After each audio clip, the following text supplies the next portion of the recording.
ஆராய்ச்சி செய்து இந்த உலகத்துல இந்த பிரபஞ்சத்திலிருந்து எடுத்த கர்மவினை தீர்க்கக்கூடிய மூல மந்திரம். நீங்க கோவில்ல போய் விளக்கேத்துறதா இருந்தா இந்த மந்திரத்தை ஒரு முறை சொல்லுங்க. முற்பிறவியில செய்த பாவங்கள் எப்பிறவிக்கும் தொடராமல் இருக்க இப்பிறவியிலேயே என் தந்தை வழியில் வந்த கர்மாவனை, என் தாய் வழியில் வந்த கர்மாவனைகள், என் தாயுடைய கர்ப்பத்திலிருந்து நான் இந்த பூமிக்கு கொண்டு வந்த கர்மாவனைகளும் இன்றோடு நிவர்த்தியாகட்டுன்னு 5 தீபம் விளக்கேத்தி சாமிக்கு தேங்காய் வளம் பூ மாலை கல்கண்டு வாங்கி அர்ச்சனை பண்ணி உங்க ஜாதகத்தை கொண்டு போய் சாமி பாதத்துல வச்சு இன்னையோட எனக்கு எல்லாம் நல்லது நடக்கும்னு மனசார கும்பிட்டு வாங்க. வாழ்க்கையில அசுர வளர்ச்சிக்கு வந்து உங்க வாழ்க்கையில எல்லா கடமையும் முடிப்பீங்க. இந்த அஸ்வினி நட்சத்திரக்காரங்கள் எப்படி இருப்பாங்க, அவங்களுடைய குணாதிசயம் எப்படி இருக்கும்? இந்த அசுபதி நட்சத்திரத்துல யாராவது ஒருத்தர் பிறந்தா அவங்க கேது திசையில தான் பிறந்திருப்பாங்க. இந்த கேது திசை யார் அப்படின்னு கேட்டீங்கன்னா, கேது என்பது ஞானகாரகன். இயற்கையாகவே அசுபதி நட்சத்திரத்தில் பிறந்துக்கிறவங்களுக்கு ஞானம் உதயமாகும். அவங்களோட வீட்டில் பார்த்தீங்கன்னா அசுபதி நட்சத்திரக்கார வீட்டில் சித்தர்களுடைய படங்கள் இருக்கும்.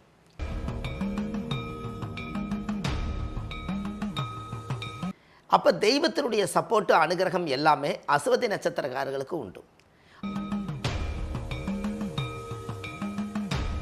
எல்லாம் பாருங்க, அந்த குடும்பத்துக்குள்ள அசுபதி நட்சத்திரக்காரி இருந்தால் அந்த ஊரில் ஒரு டாக்டர், ஒரு வைத்தியர் அந்த குடும்பத்திலே இருப்பாங்க, அந்த ஊர்லேயே இருப்பாங்க. அதே போல் அவங்கள கௌரவமாகவே வச்சுருக்கணும். ஏன் அப்படின்னு கேட்டிங்கன்னா, மேச ராசியில் தான் சூரியன் உச்சம், சூரியன் தான் கௌரவம். அவங்கள தாழ்த்தி பேசுனீங்கன்னா பிடிக்கவே பிடிக்காது. ஜோதிட நேயர்கள் அனைவருக்குமே அன்பான வணக்கம். நான் ரவினா. இன்றைய நேர்காணலில் நம்மோடு இணைந்திருக்கக்கூடிய சிறப்பு விருந்தினர் பாரம்பரிய திருவள்ளுவர் குலவம்சம் பிரசன்ன ஜோதிட ஞானி டாக்டர் சுப மாரிமுத்து அவர்கள் நம்மோடு இணைந்திருக்கிறார். அவரிடம் கேட்பதற்கு நிறைய விஷயங்கள் இருக்குது. வாங்க அவங்க கூட சேர்ந்து நிறைய விஷயங்களை கேட்டு தெரிஞ்சுக்கலாம். ஐயா வணக்கம். வணக்கங்கம்மா. வணக்கம். அனைவருக்கும் வணக்கம். பாரம்பரிய திருவள்ளுவர் குலவம்சம் பிரசன்ன ஜோதிடர் சுப மாரிமுத்து திருப்பூர்லேருந்து இந்த பதிவு உங்களுக்காக. சரி, இப்போது இன்றைக்கி இருக்க காலகட்டத்தில் எல்லாருமே நட்சத்திரம், ராசி இதை வச்சு நிறைய விஷயங்கள் சொல்லியிருக்காங்க. ஏன்னா மனிதர்கள் சந்திக்கக்கூடிய பிரச்சனைகள் அவ்வளவு இருக்குது அப்படின்னு சொன்னால் அதுக்கு மாற்று கருத்தே கிடையாது. பிறந்ததுலேருந்து வளர்ந்து அவங்களுடைய கடைசி காலம் வரைக்கும் நட்சத்திரம், ஜாதகம் இதை வச்சு தான் அவங்களுடைய வாழ்க்கையே தொடர்ந்து ரன் ஆகிக்கிட்டு இருக்குது. ஒவ்வொரு நட்சத்திர நேயர்களுக்குமே நீங்கள் நிறைய பலன்கள் கொடுக்க போகிறீங்க. ஸோ இதில் முதல்ல இருக்கக்கூடிய நட்சத்திரம் யார் அப்படின்னு பார்த்தீங்கன்னா அஸ்வினி நட்சத்திரக்காரங்க. இந்த அஸ்வினி நட்சத்திரக்காரங்களுக்கு நீங்கள் பலன் சொல்கிறதுக்கு முன்னாடி இந்த அஸ்வினி நட்சத்திரக்காரங்கள் எப்படி இருப்பாங்க, அவங்களுடைய குணாதிசயம் எப்படி இருக்கும்? சரி, ரொம்ப சந்தோஷம். அதாவது அம்மா அற்புதமான ஒரு கேள்வி கேட்டாங்க. பாருங்கள், இந்த உலகத்தில் நட்சத்திரம் கோடிக்கணக்கான நட்சத்திரம் இருக்குது. இந்த கோடிக்கணக்கான நட்சத்திரங்கள் நீங்கள் போய் நம்ம வீட்டில் மொட்டை மாடியில் போய் நம்ம கொஞ்ச நேரம் வானத்தை பார்த்து படுத்திருந்தோம்னா இந்த கோடிக்கணக்கான நட்சத்திரத்தை நீங்கள் பார்ப்பீங்க. இந்த கோடிக்கணக்கான நட்சத்திரத்தை நீங்கள் பார்க்கும்போது அதில் 27 நட்சத்திரத்தை அந்த காலத்தில் சித்தர்களும் முனிவர்களும் ரிஷிமார்களும் யோகிகளும் மகான்களும் அகோரிகளும் பெரிய பெரிய ஞானிகள் எல்லாம் இந்த வான சாஸ்திரத்தை பார்த்து இந்த 27 நட்சத்திரத்தை மட்டும் தேர்ந்தெடுத்திருக்காங்க. இந்த 27 நட்சத்திரத்தில் முதல் நட்சத்திரம் அசுபனி நட்சத்திரம். இந்த அசுபதி நட்சத்திரங்கிறது யார்? இந்த உலகத்தில் பாருங்கள், அசுபதி நட்சத்திரத்தில் ஒருத்தர் பிறந்திருக்கிறாங்க அப்படின்னு சொன்னால் அது ஏன் முதல் நட்சத்திரத்தை அசுபனியாக எடுத்தாங்க? நீங்கள் இன்றைக்கும் பாருங்கள், ஒரு ஆச்சரியமான ஒரு விஷயத்தை சொல்கிறேன். இந்த அசுபதி நட்சத்திரத்தில் யாராவது ஒருத்தர் பிறந்தா அவங்க கேது திசையில் தான் பிறந்திருப்பாங்க.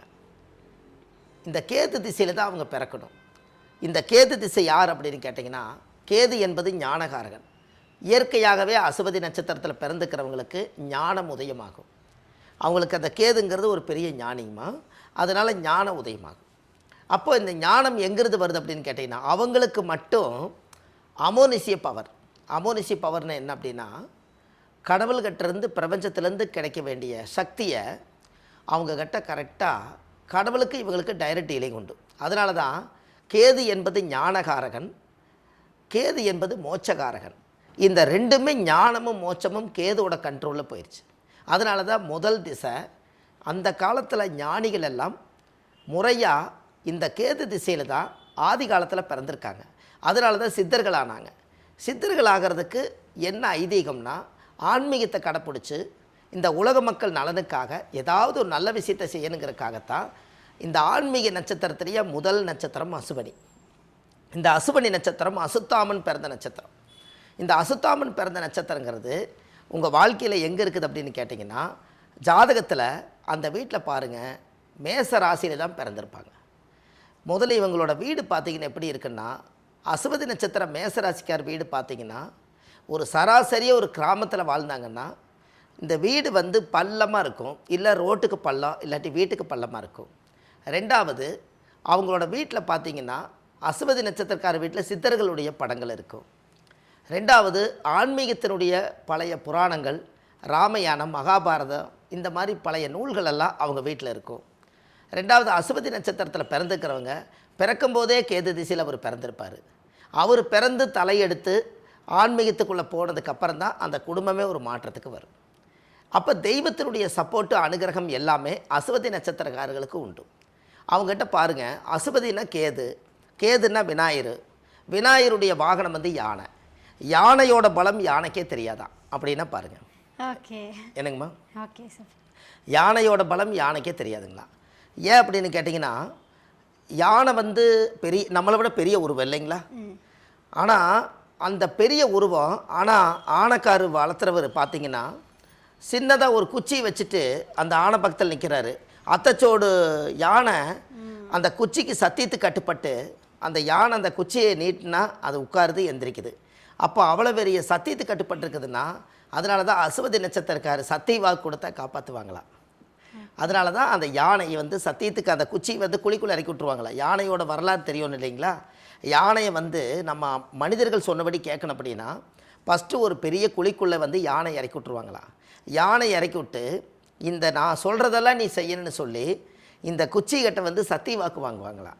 அதனால் அந்த குச்சிக்கட்டை வந்து அந்த யானை வந்து கடவுள்கிட்ட நமஸ்காரம் பண்ணி அந்த குச்சிக்கு சத்தியம் பண்ணி கொடுத்தாச்சுன்னா அந்த குச்சி என்ன சொல்லுதோ அது அப்படியே யானை கேட்குமா. அதனால தான் அந்த குச்சி கட்டுப்பட்டு அந்த யானை நிற்கிறதுக்கு காரணம். ஒரு தடி போட்டால் தாண்டாது. அதுபோல் அசுவதி நட்சத்திரக்காரு சத்தியத்துக்கு கட்டுப்பட்டவங்க, அவ்வளவு சீக்கிரமாக வாக்கு கொடுத்தா காப்பாற்றிடுவாங்க. அவ்வளவு சீக்கிரம் சத்தியத்தை வந்து என்றைக்குமே கொடுத்ததை காப்பாற்றுவாங்க, சத்தியத்தை காப்பாற்றாமல் இருக்க மாட்டாங்க. அதுபோல் தான் இந்த விநாயகருடைய வாகனம். இப்போ இந்த அசுவதி நட்சத்திரத்தில் யாராவது பிறந்தா இருக்கிறதுலையே மருத்துவ நட்சத்திரம் எதுன்னு கேட்டிங்கன்னா அசுவனி தான். அசுவதி நட்சத்திரக்கார கையில் மருந்து வாங்கி சாப்பிட்டா குணமாயிருமாங்க. ஏன்னா கேது என்பது மருத்துவம், அந்த கேதுங்கிறது ஞானகாரகன். அந்த காலத்தில் வந்து அசுவதி நட்சத்திரம் வந்து முதல் மருத்துவமாக வச்சுருக்காங்க. பாருங்கள், அசுவதி நட்சத்திரம் மேசராசி, அதோட வீடு வந்து மேசத்தில் சூரியனோட வீடு. சூரியன் என்பது வைத்தியம், அசுவனி என்பது மருத்துவம். இது எல்லாம் கலந்து மேசராசியில் இருக்கிறனால முதல் நட்சத்திரக்காரு அசுவதி நட்சத்திரத்தில் பெரும்பாலும் பாருங்கள் அதிகமாக டாக்டர் நிறைய பேர் இருப்பாங்க, கிராமங்களில் வந்து வைத்தியர் இருப்பாங்க. இவங்கெல்லாம் பாருங்கள் அந்த குடும்பத்துக்குள்ளே அசுவதி நட்சத்திரக்காரி இருந்தால் அந்த ஊரில் ஒரு டாக்டர், ஒரு வைத்தியர் அந்த குடும்பத்திலே இருப்பாங்க, அந்த ஊர்லேயே இருப்பாங்க. எப்போவுமே அசுவதி நட்சத்திரக்கார வீட்டுக்கு பக்கத்தில் பாருங்கள் வைத்தியர் இருப்பார். அதே போல் பாருங்கள் ஆஸ்பத்திரி பக்கத்தில் இருக்கும். அதே போல் அங்கே சூரியன் உச்சமாக இருக்கிறனால அரசாங்க பதவி உள்ளவங்க அங்கே பக்கத்தில் இருப்பாங்க. அசுவதி நட்சத்திரம் மேசராசி முதல் வீடு செவ்வாயாக இருக்கிறனால அவங்க வீடு முதல் வீடாக இருக்கும், அந்த ஊரினுடைய எல்லையாக இருக்கும். எடுத்தோடனே முதல்ல அவங்க வீட்டில் தான் போய் கேட்பாங்க. அங்கே சூரியன் உச்சமாக இருக்கிறனால அரசாங்க அதிகாரிகள் எல்லோரும் அதை சுற்றி வாழ்ந்துட்டு இருப்பாங்க. அப்போ செவ்வாய் என்பது மருத்துவம், அதனால் நரசு குடியிருப்பாங்க. இப்படி எல்லாம் வந்து ஆதி காலத்தில் இந்த நட்சத்திரம் வாசம் எங்கே வாழுதோ அதை சுற்றி இந்த மனிதர்களுடைய அந்த சுவாசமும் அதில் இருக்குது. அப்போ இந்த அசுவதி நட்சத்திரத்துக்கு எவ்வளோ பெரிய பலன்கள் வருதுன்னு பாருங்கள். இதெல்லாம் அவருடைய ஒரிஜினல் கேரக்டர். கோபம் வராது, வந்தால் தாங்காது. ஏன் அப்படி? செவ்வாயின்னா தைரியம், அவங்ககிட்ட இருக்கிற தைரியம் மட்டும் யாருக்கிட்டையுமே இருக்காது. ஆனை வந்து சத்தியத்துக்கு கட்டுப்பட்டு அதுக்கு நம்ம ஏதோ தஞ்சமாக இருக்குது நம்ம நினைக்கிறோம். அதே யானை மதம் பிடிச்சதுன்னா ஒரு ஊரவே அழிச்சு போடும். அவ்வளவு கோபம் யானைக்கு வருது இல்லையா? அவ்வளவு கோபம் மேசராசிக்கிட்ட இருக்குது அசுவதி நட்சத்திரக்காட்ட. ஆனால் தன்னடக்கத்தோடு அவங்க வந்து எப்படியாவது நம்ம நல்லா இருப்போன்னு சொல்லி அவங்க அந்த பொறுமையாகவே இருப்பாங்க. அப்போ இந்த அசுவதி என்றைக்குமே உள்வாங்கக்கூடிய பவர் உண்டு. ஏன் அப்படின்னா கேது திசையில் தான் அவர் பிறந்திருப்பாங்க. இந்த கேது திசையில் பிறந்துக்குன்னா கேது என்பது ரிவேர்ஸு. அப்போ இது வந்து உள்வாங்கக்கூடிய சக்தி வந்து அவங்களுக்கு அதிகமாக இருக்கும். அப்போ எல்லாத்தையுமே உள்வாங்கி வச்சுருவாங்க. எல்லாமே மனசுக்குள்ளே போட்டு போட்டு அடக்கி வச்சு ஒரு நாள் இந்த மனசுலேருந்து ஒரு நாள் கோபம் வெடிக்கும் இல்லையா? அதுதான் மதம் பிடிக்கிறது. அதனால தான் மேசராசிக்காரர்களுக்கு கோபம் வராது, வந்தால் தாங்காது. அதே போல் அவங்கள கௌரவமாகவே வச்சுருக்கணும். ஏன் அப்படின்னு கேட்டிங்கன்னா மேசராசியில் தான் சூரியன் உச்சம், சூரியன்னா கௌரவம். அவங்கள தாழ்த்தி பேசுனீங்கன்னா பிடிக்கவே பிடிக்காது. அவங்கள வந்து தன்னடக்கத்தோடு உங்களை போல் வாழ்கிறதுக்கு ஊருக்குள்ளே யாரும் இல்லைன்னு சொன்னீங்கன்னா அங்கேயே உங்களுக்கு ஒரு மாலை வாங்கி போட்டுருவாங்க. அந்த மாதிரி அவங்க புகழுக்கும் பேருக்கும் மாலைக்கு மரியாதைக்கு கட்டுப்பட்டு வாழ்வாங்க. இது எல்லாமே அசுவதி நட்சத்திரம் தான் பாருங்களேன். அப்போது இந்த நட்சத்திரத்தில் ஒருத்தர் பிறந்தா பாருங்கள், இவர் வந்து 5 வயசில் 1 வருடத்தில் அறியா பருவத்தில் கொஞ்சி வர நேரத்தில் விளையாட்டாக இருந்திருப்பாங்க. இந்த 5 வயசுங்கும் போது அம்மா செல்லம், 10 வயசு வரும்போது அவங்களுடைய பக்குவ நிலைக்கு அவங்க வந்துடுவாங்க. இந்த 10 வயசுக்கு மேலே 15 வயசு 16 வயசு ஆகும்போது அவங்களுக்கு இந்த கல்வி காலங்கள் அவங்களுக்கு அதிகமாக இருந்திருக்கும். ஒரு 20 வயசு வரைக்கும் பார்த்திங்கன்னா அப்பா அம்மாவுடைய பேச்சு கட்டுப்பட்டே போகும். இந்த அசுவதி நட்சத்திரம் எது சொன்னாலும் சரிங்கம்மா சரிப்பான்னு கேட்பாங்க. 20 வயசுக்கு மேலே இவர் சொல்கிறது அவர் கேட்குற மாதிரி ஆயிரும். ஏன் அப்படின்னு கேட்டிங்கன்னா, எல்லாமே அந்த அசுவதி நட்சத்திரம் காட்டுக்கிட்ட பல திறமைகள் இருக்குது. அங்கே அப்பாவும் உச்சமாகிறாரு. இந்த குழந்தை பிறந்ததுக்கப்புறம் அப்பா பலமாயிருவார். இந்த குழந்தை பிறந்த சூரியன் உச்சம், அந்த ரூட்டில் மேசம் வந்து சூரியன் உச்சம். இப்போ இவங்கெல்லாம் வாழ்க்கையில் ஒரு பெரிய அளவுக்கு அப்பா அம்மா நல்லா வாழ்கிறதுக்கு ஒரு பெரிய அங்கீகாரத்தை உருவாக்குறதுக்கு இந்த குழந்தையே சாட்சி. அப்போ இந்த அஸ்வதி நட்சத்திரத்தில் யாராவது ஒருத்தர் பிறந்தால் 20 வயசு வரைக்கும் படிப்பு காலம் போகும் இல்லைங்களாங்கம்மா. 20 வயசு வரைக்கும் படிப்பு காலம் போகும். இந்த 20 வயசுலேருந்து அப்போ அஸ்வதி நட்சத்திரம் கேது திசையில் அவங்க பிறந்திருந்தா கேது திசையை மொத்தம் 7 வருஷம் தாங்க. ஒரு 7 வருஷத்தில் தாயுடைய கர்ப்பத்திலிருந்து தொப்புள் கொடி அறுக்கும் நேரம் ஒரு 3 வருஷம் 6 மாதம் 10 நாள் அப்படி இருக்குதுன்னா அப்போ கேது திசை 3.5 வருஷம் தான் அவங்க ஒரு தாயோட கர்ப்பத்தில். அப்போ இந்த தாயோட கர்ப்பத்தில் 3.5 வருஷத்துக்கு அப்புறம் பார்த்தீங்கன்னா அதுக்கப்புறம் சுக்கிரன் திசை 20 வருஷங்க. அப்போ 20 வருஷம் ஒரு 3.5 வருஷம் எவ்வளவுங்க, 23.5 வருஷம் ஆச்சு. இந்த 23.5 வருஷத்துக்குள்ளே இவருக்கு சுக்கிரன் திசை முதலே போயிடுது. 23.5 வயசு அவர் மெச்சூரிட்டி ஆகிற காலத்தில் சுக்கிரன் திசை போயிடுது. ஆனால் அது என்ன ஆகும் அப்படின்னு கேட்டிங்கன்னா, அந்த சுக்கிரன் திசை பிறக்கும் போதே சுக்கிரன் திசை போகிறவங்களுக்கு என்ன யோகம்னா 20 வருஷம் சுக்கிரன் திசை அந்த குடும்பத்துக்கு யோகம், இவருக்கு யோகம் இல்லை. ஏன்னா அவர் கேட்பார் இல்லைங்களா, எனக்கு 23 வயசு ஆச்சுங்க, நான் இப்போ தான் விவரம் தெரிஞ்சு படித்து சம்பாதிக்கலாம்னு நினைக்கும் போது எனக்கு சுக்கிரன் திசை போச்சுன்னு நினைப்பார். ஆனால் இவர் பிறந்ததுக்கப்புறம் இடம் வாங்குவாங்க, வீடு வாசல் கட்டுவாங்க, தொழில் அமைப்பாங்க, சமுதாயத்தில் பேர் புகழை சம்பாதிப்பாங்க. இந்த தெய்வ அம்சங்கள் எல்லாம் பொருந்தி கோயில் கட்டி கும்பாபிஷேகம் பண்ணி வைப்பாங்க. ஊருக்குள்ளே பெரிய மனுஷன் அப்பாவுக்கு எல்லா யோகத்தையுமே இந்த குழந்தை கொடுத்துரும். 23 வயசு வரும்போது சுக்கிரன் திசை முடிஞ்சு சூரியன் திசை வந்துடும்.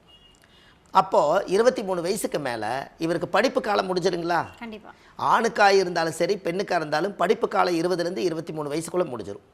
அப்போ இனி 23 வயசுக்கு மேலே சூரியன் திசை ஒரு 6 வருஷம்னா 30 வயசுக்குள்ளே கல்யாண யோகம் வந்துடும். கரெக்டுங்களாங்கம்மா.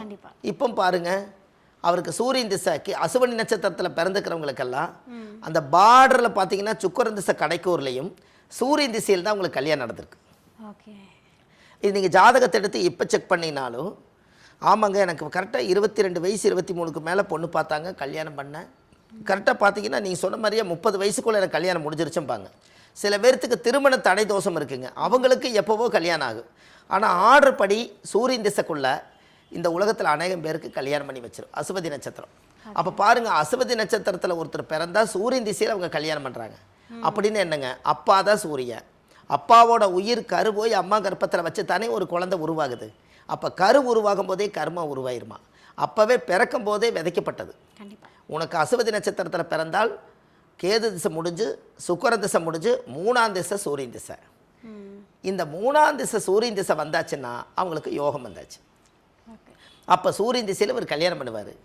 அதுக்கு அடுத்தது சந்திரன் திசை 10 வருஷங்க. 30 10 எவ்வளவுங்க, 40 வயசு ஆச்சு. அப்போ கரெக்டாக பாருங்கள், 40 வயசுக்குள்ளே இந்த 30 வயசுக்கு மேலே கல்யாணம் பண்ணதுக்கப்புறம் கொஞ்ச நாள் கணவன் மனைவி நல்லா சந்தோஷமாக வாழ்ந்து முடிச்சுட்டு குழந்தைகள் உருவாகிடுவாங்க. அந்த குழந்தைகளுக்காகவே படிப்பு, அவங்களுடைய எதிர்கால திட்டங்கள், அவங்களுக்குன்னு நாளைக்கு வந்து ஒரு டாக்டர் படிக்க வைக்கணும், இந்த பிறந்த குழந்தைய நான் கலெக்டருக்கு படிக்க வைக்கணும், இப்படி எல்லாம் ஒரு திட்டங்கள் எல்லாம் இந்த 30 வயசுக்கு மேலே குழந்தைகள் பிறந்த உடனே 40 வயசுக்கு மேலே குழந்தைங்க மேலே எண்ணம் போயிடும். இந்த குழந்தைகளை எப்படியாவது படிக்க வைக்கிறதுக்கு நாம் இந்த உடம்பை ஒத்துழைச்சி நம்ம கணவன் மனைவி 2 பேரும் பாடுபட்டால் இந்த குழந்தைய காப்பாற்ற முடியுங்கிற எண்ணத்துக்கு இவங்க போயிடுவாங்க. இந்த அசுவதி நட்சத்திரம் பாருங்கள், இவங்களுக்கு வந்து ஆசையினால் கல்யாணமும் நடக்குது. 30 வயசுக்கு மேலே குழந்தைகளுக்காக வாழ்கிறாங்க. அதுக்கு மேலே 30லேருந்து 40 வயசுக்குள்ளே இவங்களுக்காக வாழ்ந்துட்டு கடைசியில் குழந்தைகளுக்காக வாழ்கிற காலமே 40 வயசுக்குள்ளே. அப்போது இப்போ நீங்கள் பார்த்தோம்னா கணக்கு பார்த்தா சந்திரன் திசை வந்து 40 வயசுக்குள்ளே வருது, அப்படி தானுங்கம்மா? இந்த 40 வயசுக்குள்ளே இவங்களுக்கு என்ன எண்ணம் தோணும்னா, இத்தனை காலமாக நம்ம கஷ்டப்பட்டு வளர்ந்தோம், படித்தோம், கல்யாணம் மூச்சோம், இனிமேல் நம்ம சந்திரனை வீடு, நம்ம சமுதாயத்தில் நாம் ஒரு அட்ரஸ் மாதிரி குடியிருக்கிற மாதிரி ஒரு நல்ல வீடு கட்டிடணும், ஓகே.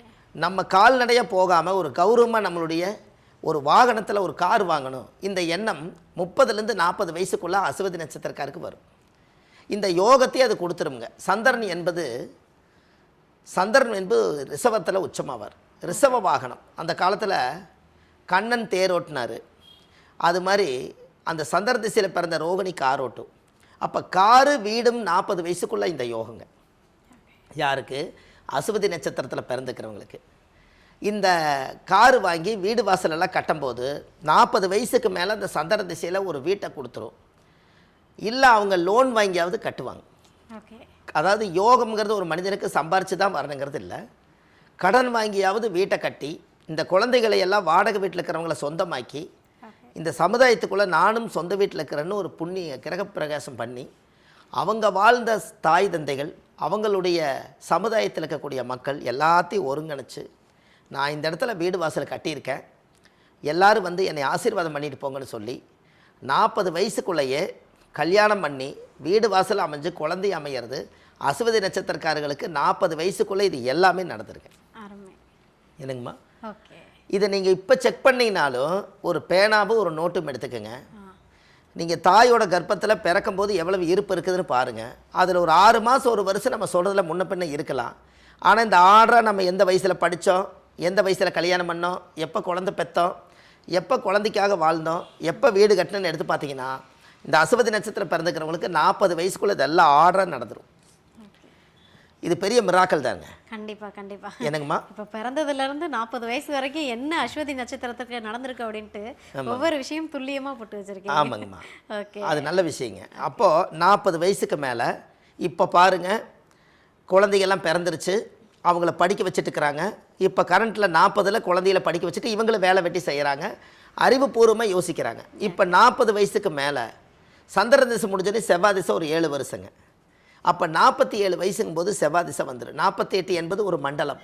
இந்த செவ்வாய் திசை வந்தோடனே மறுபடியும் இவங்க பூமி வாங்கிறது கொஞ்சம் நாளைக்கு எதிர்காலத்தில் இவங்க வீடு கட்டிட்டாங்க. இந்த செவ்வாய் திசை வந்தோடனே எதுக்கு பூமி வாங்குவாங்கன்னா 2 குழந்தைகளை பெற்றுருவாங்க. அவங்களுக்கு நாளைக்கு வந்து இந்த ஒரு வீட்டில் குடியிருக்க முடியாதுன்னு வாரிசு சொத்தாக உருவாக்குறதுக்காக அவங்களுக்கு ஒரு இடம் வாங்கி வச்சுக்கலாம், அவங்க கல்யாணம் வரும்போது ஒரு வீடு கட்டி கொடுத்துட்டு அவங்க நிம்மதியாக வாழ்ந்துக்குவாங்கன்னு செவ்வாய் திசையில் ஒரு பூமி வாங்குவாங்க. செவ்வாய்னா பூமிகாரகன், அதனால் பூமி வாங்குவாங்க. அந்த யோகத்தை அது கொடுத்துருங்க. ஏன்னா அசுவதி நட்சத்திரத்தில் பிறந்துக்கிறவங்களுக்கு செவ்வாயோட வீட்டில் தான் அவர் பிறந்திருப்பார். முதல்ல பிறக்கும் போதே இவங்க பிறந்து கொஞ்ச நாள்லேயே ஒரு பூமி வாங்குவாங்க. அந்த செவ்வாய் திசையே வரும்போது மறுபூமி ஒன்று வாங்குவாங்க. எப்போவுமே 2 கரையை 3 கரையை அசுவதி நட்சத்திரக்காருக்கு நடக்கும். அப்போ இந்த பூமி தாயுடைய யோகம் முதல்ல அசுவதி நட்சத்திரக்காரர்களுக்கு உண்டு. அப்போது கரெக்டாக பாருங்கள், 47 வயசுக்குள்ளே அவங்க வாழ்க்கையில் கணவன் மனைவி சந்தோஷமாக வாழ்ந்து குழந்தைகளெல்லாம் பிறந்து மறுபூமி வாங்குகிற யோகம் வந்து 47 வயசுக்கு மேலே செவ்வாய் திசைக்கு அப்புறம் ராகு திசை 18 வருஷங்க. எப்படி? நான் ராகு திசை 18 வருஷம். அப்போ 47 48 வயசு வரைக்கும் வச்சுக்கலாமுங்க. அப்போ 48 ஒரு 18, எப்படி 48 ஒரு 18 அப்படி வரும்போது உங்களுக்கு என்ன ஆகுதுங்க? 58 கிட்டத்தட்ட 66 வயசு ஆகுது இல்லைங்களா? 66 வயசுக்குள்ளே ஆல்ரெடி அசுவதி நட்சத்திரக்காருக்கு 66 வயசுன்னா நம்மளுக்கு 60 வயசுலேயே ரிட்டையர்டு தானே. என்னங்க? 60 வயசே வந்து கவர்மெண்ட் அங்கீகாரம். 60 வயசு உழைச்சிட்டு 60 வருஷம் மீதியை அப்படியே உடம்பை பராமரிச்சுட்டு நீங்கள் இந்த பூமியில் பொன்னாட்டம் வாழ்ந்துட்டு போயிருங்கன்னு 60 வயசு வரைக்கும் எல்லாம் ஆடி அடங்கி நம்ம வீட்டில் உட்கார்ற வயசு வந்து 60. ஆனால் அவருக்கு யோகம் பாருங்கள், 66 வயசு வரைக்கும் ராகு திசை இருக்குது. இந்த ராகு திசையில் எல்லா கடமையும் முடிச்சிருவாங்க. அசுவதி நட்சத்திரத்தில் ஆண் பிறந்தாலும் சரி பெண் பிறந்தாலும் சரி 66 வயசுக்குள்ளே அவங்க பிறந்து தலையெடுத்து பாருங்கள் எப்படியெல்லாம் படித்து கல்யாணம் பண்ணி குழந்தைகளெல்லாம் பெற்று வளர்த்தி ஆளாக்கி கடைசியாக வந்து அதுகளுக்கு பிள்ளைகளுக்கு கடமை 2 குழந்தை பிறந்தாலும் கூட 2 குழந்தைகளுக்கு அப்போ இவங்களுக்கு வயசு நீங்கள் கணக்கு போடணும் இல்லைங்களா? இவங்களுக்கு 66 வயசுன்னா 30 வயசுக்குள்ளே கல்யாணம் நடக்குதுன்னா பிள்ளைகளுக்கு 33 வயசு வந்துடும் இல்லைங்களா? அதனால் அவங்களுக்கு 30 வயசு வரும்போது இவங்களுக்கு 66. ஓகே. அதனால் கண்டிப்பாக இந்த பக்குவ நிலைக்கு வரும்போது மாப்பிள்ளை வந்து பொண்ணு கேட்பாங்க, பொண்ணு மாப்பிள்ளை கேட்பாங்க இல்லைங்களா?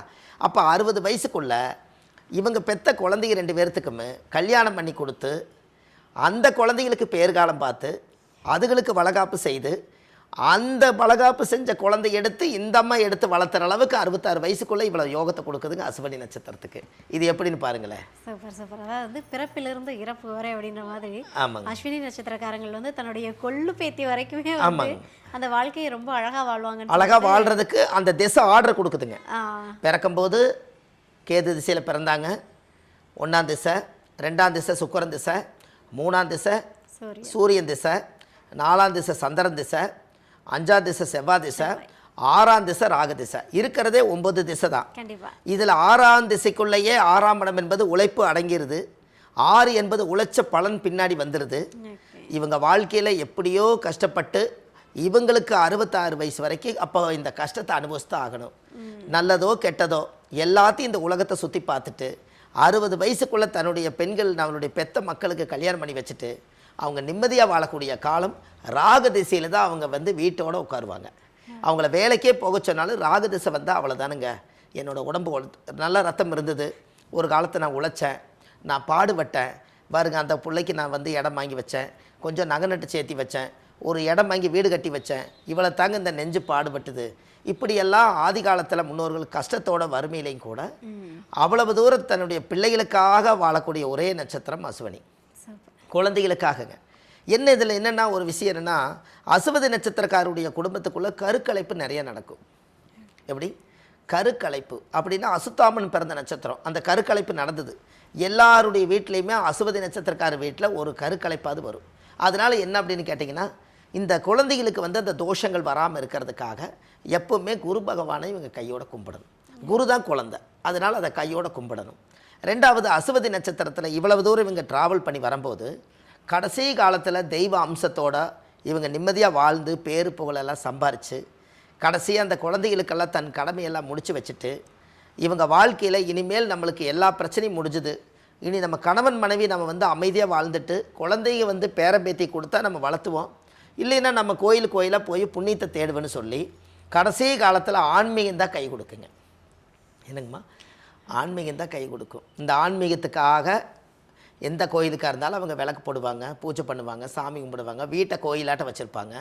எப்போவுமே முருகா முருகாம்பாங்க, ராமா ராமாம்பாங்க. அவங்க வீட்டில் ராமாயணம் மகாபாரதமெல்லாம் படித்த பெரியவங்கெல்லாம் இருப்பாங்க. இவங்களதெல்லாம் சேர்த்து வச்சு மொத்தமாக பார்த்திங்கன்னா அவங்களோட வாழ்க்கையில் அசுவதி நட்சத்திரத்தில் பிறந்து எந்த ஒரு பாவத்தையும் சாபத்தையும் கர்மத்தையும் சுமக்காத நட்சத்திரம் அசுவனி. ஏன்னா அதனால தான் சித்தர்கள் எல்லாம் யோசித்து அசுவனி நட்சத்திரத்தை முதல் நட்சத்திரமாக வச்சுருக்காங்க. அப்போ அதுக்கு தோஷம் இல்லையில்ல. ஏன் அப்படின்னா பிறப்பும் அங்கே தான் பிறக்குது, கடைசியில் இறப்பும் கேதுல தான் முடியுது பாருங்கள்.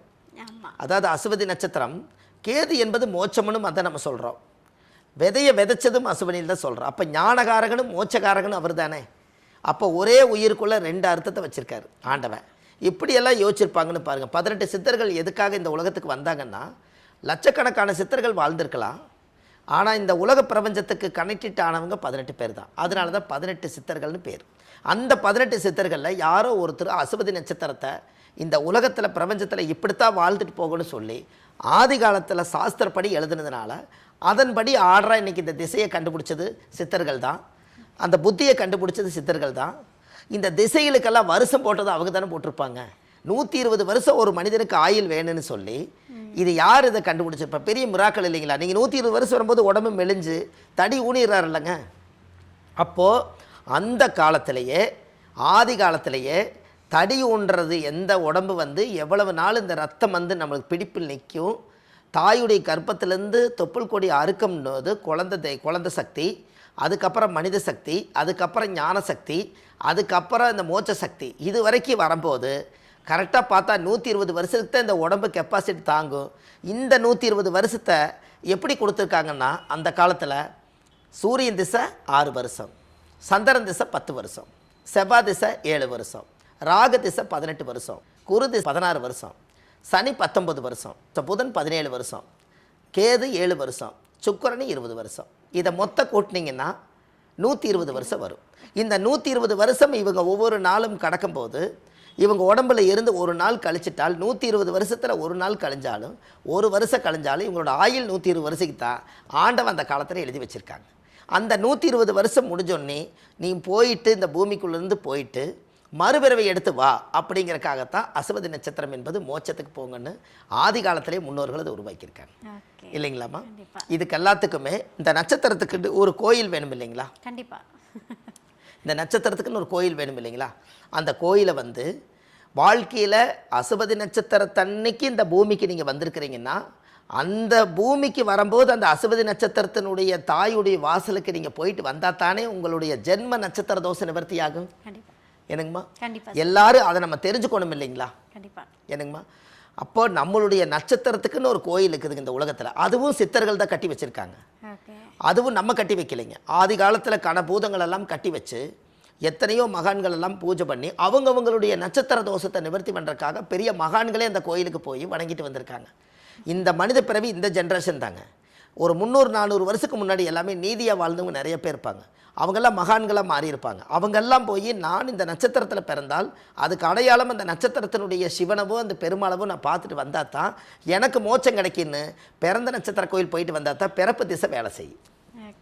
என்னங்கம்மா? ஐயா, இப்போ நீங்கள் சொல்லிட்டீங்க அஸ்வினி நட்சத்திரத்தோடைய எதிர்காலம் எப்படி இருக்கும் எல்லாத்தையும் சொல்லிட்டீங்க. இப்போ நீங்கள் பேசும்போதே சொல்கிறீங்க இந்த கோவிலுக்கு போயிட்டு வாங்க உங்களுக்கு எல்லாமே வந்து நல்லதாகவே நடக்கும், கர்மா காலியும் அப்படின்னு சொல்லிட்டு ஒரு விஷயத்த சொல்கிறீங்க. இப்போ இந்த அஸ்வினி நட்சத்திரம் எந்த கோவிலில் போய் வழிபட்டால் வாழ்க்கை மாறும்? கண்டிப்பாங்கம்மா. அதாவது அசுவதி நட்சத்திரத்துக்கு வாழ்க்கையில் ஒரு சித்தர்கள் உருவாக்கணும் தானுங்க. அதாவது என்னென்னு கேட்டிங்கன்னா அஸ்வதி நட்சத்திரத்துக்கு பிறவி மருதீஸ்வரர் கோயிலுங்க. இந்த பிறவி மருதீஸ்வரர் கோயில் திருத்துறைப்பூண்டியில் இருக்குதுங்க. திருவாரூர் போகிற வழியில் திருத்துறைப்பூண்டியில் இருக்குது. இந்த கோவிலில் போய் 5 விளக்கு தீபம், சுவாமிக்கு தேங்காய் பழம் மாலை கல்கண்டு வாங்கி அர்ச்சனை பண்ணி அந்த கோவிலில் சாமி கும்பிட்டு வந்தீங்கன்னா அந்த பிறவி மருதீஸ்வரருங்கிறது இந்த பிறவிலேயே அந்த கர்மாவை நிவர்த்தி ஆகுங்களா. அதனால் இந்த கோயிலுக்கு நீங்கள் போயிட்டு வரும்போது ஒரு பெரிய ஒரு வாழ்க்கையில் ஒரு சிறப்புங்க. ஒரு அடுத்த தலைமுறைகள் நம்ம நல்லா இருக்கணும் இல்லைங்களா? அதுக்காக இந்த பிறவி மருதீஸ்வரர் கோயில் வாழ்வது ஒரு முறை வாழ்த்தட்டும் தலைமுறை. இந்த கோயிலுக்கு போயிட்டு வாங்க, நல்லாயிருக்கும். சூப்பர் ஐயா. அது இங்கே கண்டிப்பாக அதை நம்ம அந்த கோயிலில் போய் நீங்கள் வணங்கிட்டு வந்தாலே உங்களுடைய கர்ம கழியும். இந்த கர்ம கழியும். தர்மங்கள் செய்ய செய்ய கர்மங்கள் குறையுமா தீரும்னு எந்த புக்கிலும் இல்லை. இந்த புத்தகத்தை நான் எழுதியிருக்கேன். இந்த புத்தகம் அசுவதி நட்சத்திரம் எல்லாமே இருக்குதுங்க. பாருங்கள், இது ஆதிகால பரிகாரங்கள்னு போட்டிருக்கு பாருங்கள்.